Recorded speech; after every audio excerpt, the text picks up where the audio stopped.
الحمد لله رب العالمين والصلاة والسلام على سيد المرسلين وعلى آله وصحبه أجمعين. میرے پیارے بھائیوں، ایک ضروری بات یہ ہوتی ہے کہ اللہ کے کام کو اور آخرت کے کام کو اخلاص کے ساتھ کیا جائے، یعنی اس کی ادائیگی میں کوئی غرض نہ ہو. اپنی ذاتی کوئی غرض نہیں، ایسے ہی بغیر نیت کے بھی نہیں. بغیر نیت کے کوئی کام کرے وہ عادت ہے، عادت پڑی ہوئی ہے. سیدھے پاؤں سے آ جاتے ہیں، بائیں پاؤں سے نکل جاتے ہیں، جوتا پہن لیتے ہیں.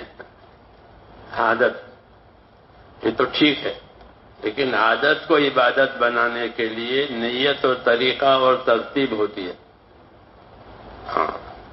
تو وہ عادتیں جو ہے وہ عبادتیں بن جاتی ہیں. اس لیے یہ سکھایا ہے کہ اپنی نیتوں میں اخلاص پیدا کرو اللہ کے لیے، اپنی آخرت بنانے کے لیے. پہلا درجہ تو یہ ہے کہ اللہ کے لیے کرے، اللہ کو راضی کرنے کے لیے کرے. جیسے صحابہ کے بارے میں یبتغون فضلا من اللہ ورضوانا، کہ یہ حضرات کیا کرتے تھے کہ اللہ کے فضل کے طلبگار رہتے تھے اور اللہ کی رضا کی تلاش میں رہتے تھے کہ اللہ کی رضا اور اللہ کی خوشنودی حاصل ہو جائے، اللہ ہم سے راضی ہو جائے.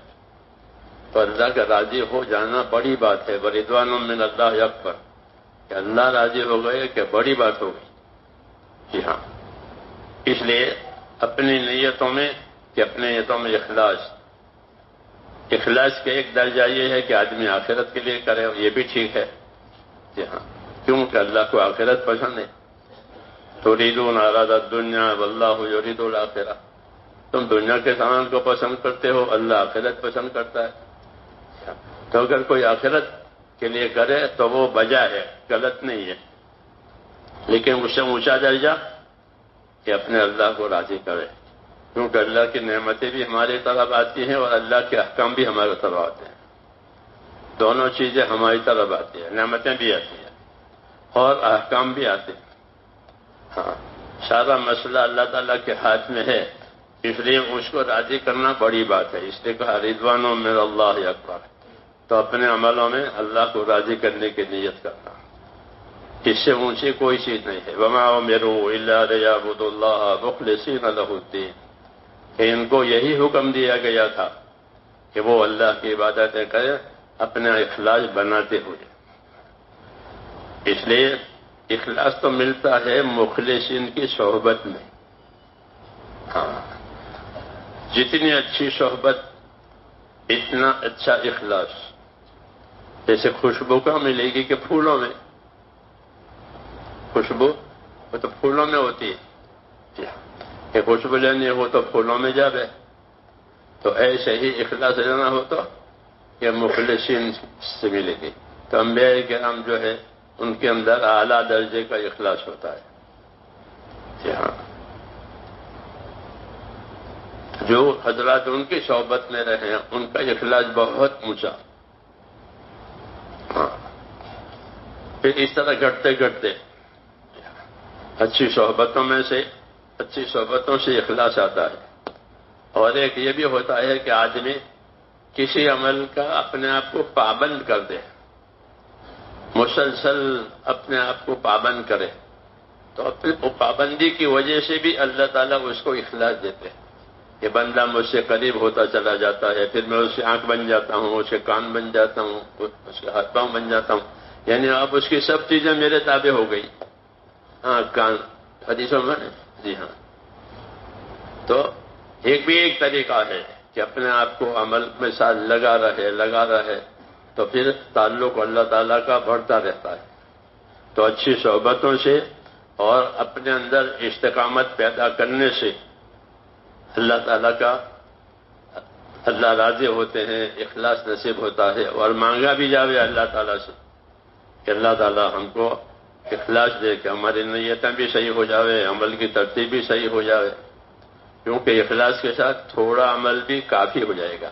اخلص دینک یکفیک العمل القلیل، کہ اپنے دین میں اخلاص پیدا کرو، تھوڑا عمل بھی کافی ہو جائے گا۔ ابو ہریرہ نے ایک دفعہ لوگوں سے پوچھا کہ ایسا آدمی بتاؤ کہ جس نے ایک نماز بھی نہیں پڑھی اور جنت میں چلا گیا۔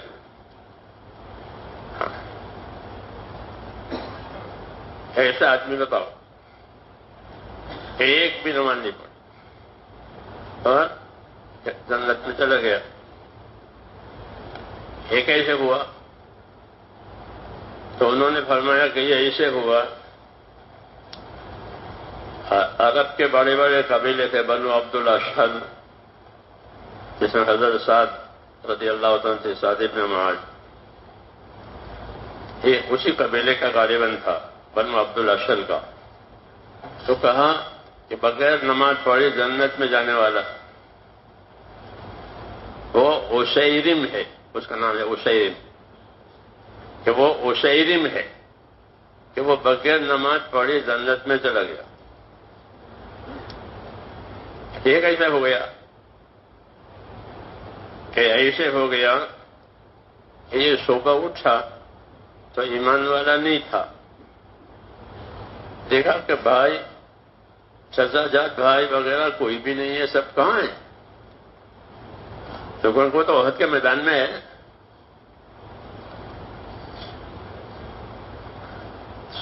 چچا جات بھائی وغیرہ وہ تو وہاں ہیں، وہ تو صلی اللہ علیہ وسلم کے ساتھ احد کے میدان میں۔ اچھا، تو وہ خود ہی ایمان لایا، تو کبھی میں بھی وہیں جاتا ہوں، اور احد کے میدان میں چلا گیا، وہاں شہید ہو گیا، اس کو نماز پڑھنے کا موقع نہیں ملا۔ کہتے یہ ہے وہ کہ ایک بھی نماز نہیں پڑھی اور جنت میں پہنچ گیا، یعنی مخلص تھا۔ جی ہاں، مخلص تھا، اخلاص سے ایمان لایا تھا، کوئی غلط نہیں تھی، معلوم کہ بھائی لوگ وہاں ہیں کہ میں بھی وہاں جاؤں گا۔ تو وہ کہتے تھے ایک نماز بھی نہیں پڑھی اور جنت میں گیا۔ حدیث میں ہے کہ اخلص دینک یکفیک العمل القلیل، کہ اپنے دین میں اخلاص پیدا کر لو، تھوڑا عمل بھی کافی ہو جائے گا۔ جی ہاں، اخلاص ہونے کی وجہ سے، اس لیے اخلاص آتا ہے مخلصین کی صحبت میں، اس لیے آدمی کو اپنی صحبت اچھی رکھنی چاہیے، اچھی صحبت میں رہے، اچھی باتیں سنے، اچھے عمل کرے، تو پھر اللہ تعالیٰ اس کو اخلاص دیتے ہیں۔ پابند ہونے کی وجہ سے کہتے ہیں کہ بندہ اس سے قریب ہوتا چلا جاتا ہے، تو وہ قرب ملتا ہے تعلق کی وجہ سے۔ اس لیے اخلاص لانے کا ایک ذریعہ یہ بھی ہے کہ اپنے آپ کو عمل کا پابند کرے، عمل صحیح کرے اور پابند کرے اپنے آپ کو صحیح نیت کے ساتھ، تو ہوتے ہوتے اللہ تعالیٰ اس کو اپنا قرب، اپنی رضا عطا فرما دیتے ہیں۔ جیسے کوئی پھل، آم کا مثلا، کہ جب وہ اس کا بننا شروع ہوا تو وہاں سے وہ برابر اپنے درخت کے ساتھ لٹکتا رہا، تو اس کی حالت بدلتی چلی جاتی ہے۔ پہلے چھوٹا تھا، اب بڑا ہو جائے گا، بڑا ہو جائے گا جتنا اس کو بڑا ہونا ہے، پھر اس کا رنگ بدلے گا، پھر اس کی خوشبو بدلے گی، اس کے مزہ بدلے گا، سب سے بدل جائے گا، وہ قابل قبول ہو جاتا ہے، لوگوں کو پسند آتا ہے وہ پھل، ایسا پسند آتا ہے کہ اس کو لوگ باہر بھیجتے ہیں، یہ تو وہ کوالٹی ہے جو باہر جائے گی۔ ہاں، تو ایسے ہی جب آدمی لگا رہے گا تو اللہ تعالیٰ اس کو ضائع نہیں کریں گے، ہاں، اس کو محروم نہیں کریں گے، بلکہ اللہ تعالیٰ اس کو بنا دیں گے۔ تو اخلاص لینے کی یہ ترکیب ہے کہ مخلصین کے ساتھ رہے۔ انبیاء کرام اعلیٰ درجے کے مخلصین تھے، کانوا یسارعون فی الخیرات ویدعوننا رغبا ورہبا وکانوا لنا خاشعین، ان کی صفتیں بتائی۔ یہ انبیاء کرام وہ لوگ ہیں کہ وہ نیکی کے کام میں بہت جلدی کرنے والے ہوتے ہیں۔ حدیثوں میں ہے کہ حضور صلی اللہ علیہ وسلم، عائشہ صدیقہ رضی اللہ عنہا فرماتی تھی کہ حضور صلی اللہ علیہ وسلم ہمارے ساتھ گھر میں بیٹھتے تھے، باتیں کرتے، جیسے آدمی اپنے بال بچوں میں بیٹھتا ہے، باتیں کرتا ہے، لیکن جب اذان ہوتی تھی تو آپ اس طرح اٹھ جاتے تھے کہ ہم کو پہچانتے ہی نہیں ہیں، یسارعون فی الخیرات، کہ ہم کو پہچانتے ہی نہیں ہیں، یہ ان کی صفت بتائی کہ خیر کے کاموں میں اجرت کرنے والے، خیر کے کاموں میں جلدی کرنے والے. تو آدمی خیر کے کاموں میں قائم رہے تو پھر اللہ تعالیٰ اس کو دھیرے دھیرے اخلاص بھی دیں گے. حضرت فرماتے تھے کہ لگے رہو، اخلاص بھی آتا رہے گا. کہ اپنے کام میں جو مطلوب کام ہے کہ اس میں اپنے آپ کو لگائے رکھو تو اخلاص بھی اللہ تعالیٰ دیتے رہیں گے. تو صحبت سے اخلاص آتا ہے اور استقامت سے اخلاص آتا ہے. جی ہاں، یعنی اللہ کے لیے کرنا، آخرت کے لیے کرنا، اس کو اخلاص کہتے ہیں. اور یہی اصل ہے. جی ہاں، عبادتوں میں، آخرت کے کاموں میں، کہ اپنے اندر یہ چیز پیدا کی جائے، کسی اور غرض کے لیے نہیں اور بغیر نیت کے بھی نہیں. بغیر نیت کے کوئی کام ہو وہ عادت ہے، کہ عادت کے طور پر ہو جاتا ہے. یعنی عادت کو عبادت بنانا، کہ عادت کو عبادت بنانے کی یہی ترتیب ہے کہ اس کا طریقہ صحیح کیا جائے، اس کی نیت صحیح کی جائے اور اللہ تعالیٰ سے مانگا جائے. اللہ تعالیٰ سے مانگے کہ مجھ کو مخلص بنا، مجھے اخلاص نصیب فرما، مجھے اپنی طرف انابت نصیب کرنا. انابت کہتے ہیں دلوں کا رجوع اللہ کی طرف، اس کو انابت کہتے ہیں. انابت یعنی دلوں کا رجوع اللہ کی طرف ہو جاوے، اس کا یہ ہدایت کا ذریعہ ہوتا ہے. ہاں، وَجَهْدِي إِلَيْهِ مَن يُنِيبُ، کہ جو اللہ کی طرف رجوع کرے گا اپنے دل سے، تو اللہ تعالیٰ اس کو رہبری کریں گے، اس کو صحیح راستے پر ڈالیں گے. تو ایک چیز یہ بھی ہے کہ اپنی نیتوں میں، اپنے عملوں میں اخلاص پیدا کرنا، اللہ تعالیٰ سے اخلاص مانگنا اور اپنے آپ کو استقامت کے ساتھ چلانا. استقامت اس لیے ضروری ہوتی ہے کہ دنیا جو ہے وہ حالات کا گھر ہے. یہاں مختلف حالات آتے ہیں آدمی پر، جیسے رات دن بدلتے رہتے ہیں. ایک تو رات اور دن بدلتے رہے، یہ پھر چھوٹی راتیں، بڑا دن، بڑے دن، چھوٹے، یہ بھی ہوتا ہے. خالی رات دن کی تبدیلی نہیں ہوتی بلکہ یہ تبدیلی بھی ہوتی ہے کہ دن چھوٹے ہو گئے، رات لمبی ہو گئی، رات چھوٹے ہوتے ہیں. تو ایسے آدمی کے حالات تنگ بھی ہو جاتے ہیں اور حالات کھل بھی جاتے ہیں. جی ہاں، حالات آدمی کے تنگ ہو گئے، روزی تنگ ہو گئی، صحت تنگ ہو گئی. جی ہاں، تو روزی اس کی تنگ ہو گئی، تو جیسے رات چھوٹی ہو گئی، آرام کم ہو گیا. جی ہاں، یا دن چھوٹے ہو گئے اور کام پورا نہیں ہوا. جی ہاں، تو جس طرح رات اور دن کا چھوٹا بڑا ہونا ہوتا ہے، ایسے ہی حالات بھی کبھی تنگ ہوتے ہیں، کبھی کھل جاتے ہیں.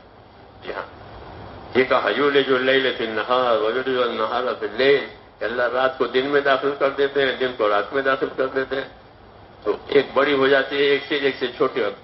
تو ایسے ہی انسانوں کے حالات بھی چھوٹے بھی تنگ بھی ہو جاتے ہیں، کھل بھی جاتے ہیں. تو حالات جو آتے ہیں، یوں کہتے ہیں کہ وہ امتحان کے لیے آتے ہیں. حالات اللہ ڈالتے ہیں امتحان کے لیے کہ کون ان حالات میں کیسا چلتا ہے. کہ اچھے حالات ہیں. آدمی کی حالتیں 4 حالتوں میں سے کوئی ایک حالت ہوتی ہے کہ یا تو آدمی راحت میں ہوگا، یا مصیبت میں ہوگا، یا معصیت اور گناہ میں ہوگا، یا اطاعت میں ہوگا. ان 4 حالتوں میں سے کوئی نہ کوئی ایک حالت ہوتی ہے آدمی کی. یا راحت میں، یا مصیبت میں، یا اطاعت میں، یا معصیت اور گناہ میں. ان میں یہ 4 حالتیں. جو حالت ہو اس حالت کا دین پیدا کرے، جو حالت ہو اس کا دین اپنے اندر پیدا کرے. ہاں، اخلاص کا یہ تقاضا ہے کہ جو حالت ہو اس حالت کا دین اپنے اندر پیدا کرے. مثلا اللہ نے راحت دی ہے تو راحت کا دین اختیار کرے کہ راحت میں عیش نہ کرے، بلکہ راحت میں دین کے جو تقاضے ہوتے ہیں وہ پورے کرے. کیونکہ آدمی تقاضے راحت کی حالت میں پورے کر سکتا ہے، بیماری میں کیا کر سکتا ہے. تو راحت میں ہو تو راحت کا دین اختیار کرے کہ دین کے تقاضے پورے کرے اللہ تعالیٰ کو راضی کرنے کے لیے. اور اگر تکلیف میں ہے، مصیبت میں ہے تو صبر کرے، برداشت کرے. معصیت اور گناہ میں ہے تو کیا کرے کہ توبہ کرے. اگر خدا نخواستہ معصیت اور گناہ میں پڑ گیا ہے تو اس کا دین کیا ہے کہ وہ توبہ کرے. اور اطاعت پر ہے، گناہ میں نہیں ہے تو اس پر استقامت اور پابند رہے. تو اس طرح ہر حالت کا دین یہ سنبھالنا ہوتا ہے، اس کو استقامت کہتے ہیں. اور یہی اخلاص کا بھی ذریعہ بنتا ہے کہ جب آدمی پابند ہوتا ہے تو پھر اللہ تعالیٰ کی طرف سے اس کو قبولیت ملتی ہے، اس کے اعمال قبول ہو جاتے ہیں، اور اعمال کے قبول ہونے کی برکت سے اگلے عمل کی توفیق ہوتا ہے کہ جو عمل قبول ہوا ہے اس کی برکت سے اگلا عمل اور ملے گا، پھر وہ قبول ہوا تو اس سے اور اگلا عمل ملے گا. یہ ہوتا ہے. اس لیے اپنے آپ کو ان 4 حالتوں میں ہونے کی وجہ سے جس حالت میں ہو اس حالت کا دین اپنے اندر پیدا کرنا. یہ ہے اخلص دینک یکفیک العمل القلیل، کہ اپنے اندر اخلاص پیدا کر لو تو تھوڑا دین بھی کافی ہو جائے گا. صحابہ کرام کے اندر یہ بڑی بات تھی کہ ان کے اندر اخلاص ہی اخلاص تھا. حدیثوں میں ہے کہ میرا صحابی ایک مجھ خیرات کرے اور دوسرے لوگ پہاڑوں کے برابر کرے تو یہ ان کو نہیں پہنچ سکتے. ایک بہت چھوٹا پیمانہ ہوتا ہے. کیوں؟ کہ ان کے عمل میں اخلاص ہے، اللہ کے راضی کرنے کی وجہ سے کیا گیا ہے. اس لیے میرے دوستوں یہ باتیں بھی سیکھنے کی ہوتی ہیں کہ عملوں کو صحیح کرنا، اور عمل کے صحیح کرنے کا مطلب یہ ہے کہ ہمارا عمل شریعت کے مطابق ہو، سنت کے مطابق ہو. یہ صحت کی نشانی ہے اور یہی صحت کی شرط ہے کہ عمل کے صحیح ہونے کی کیا شرط ہے کہ عمل شریعت کے مطابق ہو، کھانا ہو کمانا ہو جو بھی ہو، اور عمل سنت کے مطابق ہو. پھر اس میں نیت صحیح ہو کہ اللہ کو راضی کرنے کے لیے یہ ہو رہا ہے تو انشاءاللہ وہ عمل قبول ہوگا.